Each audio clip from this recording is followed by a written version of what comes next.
अस्सलाम वालेकुम स्टूडेंट्स, मैं हूं डॉक्टर हबीब-उर-रहमान और आप देख रहे हैं Quetta TV. Students, S and P block के एलिमेंट्स के चैप्टर में आज हम डिस्कस करेंगे लेक्चर नंबर 6 को। और इस लेक्चर में हमने पढ़ना है trends in atomic radius of period 3 elements. ठीक है, कल हमने तो उसी से रिलेटेड ये क्वेश्चन है जी। ट्रेंड कहते हैं रुझान को, शौक़ को, रग़बत को। एटॉमिक रेडियस कहते हैं एटमों के साइज़ को। ठीक है, एटमों के साइज़ को। पीरियड 3 के एलिमेंट्स स्टूडेंट्स कौन कौन से हैं मैंने आपको बताया था कि आप इसे याद करेंगे इस सेंटेंस से, ना मांग अल्लाह से पाकिस्तानी साइकिल। ठीक है, यानी sodium, magnesium, aluminium, silicon, phosphorus, sulphur और क्लोरीन। तो trends in atomic radius of period 3 elements, period 3 में एटॉमिक साइज़ का रुझान। अब स्टूडेंट्स थोड़ा सा मैं आपको यहाँ पर पहले समझा देता हूँ, उसके बाद हम इसे करते हैं डिस्कस। ठीक है, अब पीरियड 3 के अंदर सोडियम है, मैग्नीशियम है, एल्युमिनियम है, सिलिकॉन है, फास्फोरस है, सल्फ़र है, क्लोरीन है और लास्ट में आर्गॉन। अब स्टूडेंट्स सोडियम के अंदर जब हम देखते हैं तो इसका एटॉमिक साइज़ पीरियड 3 के अंदर हमें सबसे बड़ा साइज़ मिलता है। ठीक है, और इसके आखिरी शेल में होता है 1 इलेक्ट्रॉन। सही। उसके बाद सेकंड में जब हम आते हैं मैग्नीशियम की तरफ, ठीक है, तो मैग्नीशियम का साइज़ सोडियम के साइज़ के मुकाबले में थोड़ा सा छोटा हो जाता है, इसके आखिरी शेल में होते हैं 2 इलेक्ट्रॉन। एल्युमिनियम का साइज़ इनके मुकाबले में थोड़ा सा और छोटा होता है, इसके आखिरी शेल में है 3 इलेक्ट्रॉन। सिलिकॉन का साइज़ इनके मुकाबले और छोटा हो जाता है, इसमें होते हैं 4 इलेक्ट्रॉन। फिर फास्फोरस का साइज़ इनके मुकाबले में और छोटा हो जाता है, इसके आखिरी शेल में होते हैं 5 इलेक्ट्रॉन। सल्फ़र का साइज़ और छोटा होता है, इसके आखिरी शेल में होते हैं 6 इलेक्ट्रॉन। और क्लोरीन का साइज़ और छोटा होगा, इसके आखिरी शेल में होंगे 7 और इसमें होंगे 8 इलेक्ट्रॉन। अब स्टूडेंट्स एक चीज़ पे आप गौर करें कि सोडियम में प्रोटॉन 11 हैं और इलेक्ट्रॉन भी 11, जबकि मैग्नीशियम में प्रोटॉन 12 है और इलेक्ट्रॉन भी 12।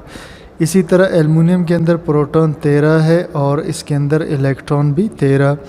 इसी तरह प्रोटॉन 14 और इलेक्ट्रॉन भी 14। तो जैसे जैसे हम आगे जा रहे हैं प्रोटॉन इलेक्ट्रॉन की तादाद बढ़ रही है, और जितना प्रोटॉन इलेक्ट्रॉन की तादाद बढ़ेगी तो वो अंदर के प्रोटॉन बाहर के इलेक्ट्रॉनों को खींचना शुरू कर देंगे। ठीक, इस खिंचाव की वजह से क्या होगा कि ये जो आउटर शेल होगा किसी भी एटम का, वो अंदर की तरफ खिंच जाएगा, जिसकी वजह से एटम सिकुड़ते हुए छोटा हो जाता है। सही, इसी को हमने पढ़ना है स्टूडेंट्स। ठीक है, चले जी। The average distance between the centre of nucleus and the outer most electronic shell of an atom is called atomic radius.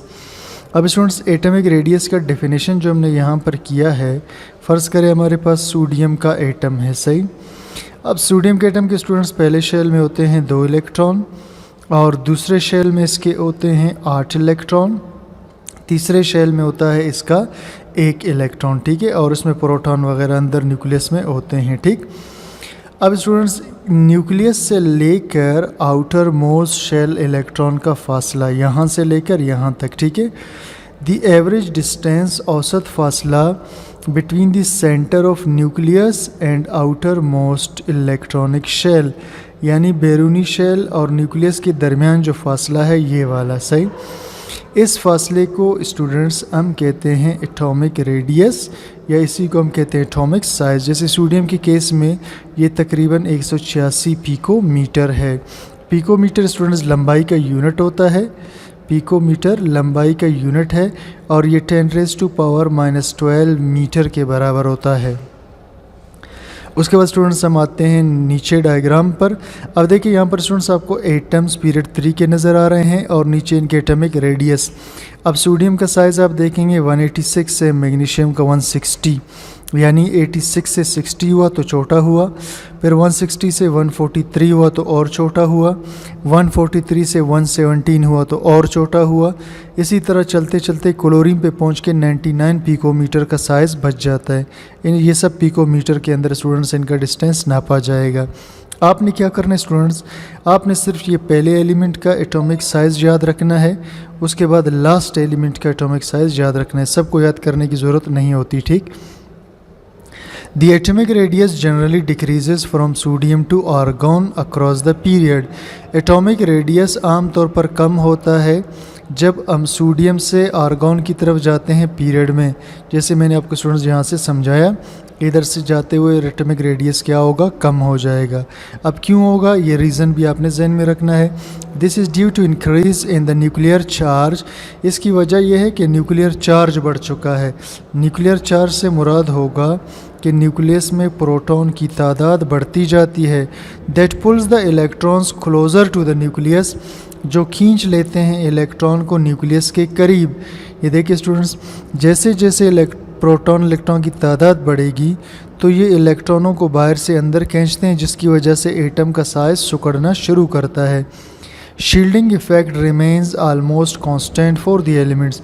अब स्टूडेंट्स, शील्डिंग इफेक्ट क्या चीज़ है, अब इसको आप थोड़ा सा समझिए। मैं यही सोडियम का एटम बना रहा हूँ, ये इसका प्रोटॉन, ये इसका न्यूक्लियस है जिसमें 11 प्रोटॉन्स है और इसके इर्द गिर्द इसके शेल मौजूद होते हैं। सही है। अब स्टूडेंट्स, इसके अंदर देखें, ये जो पहले शेल के इलेक्ट्रॉन है ये न्यूक्लियस के गिर्द घूम रहे होते हैं।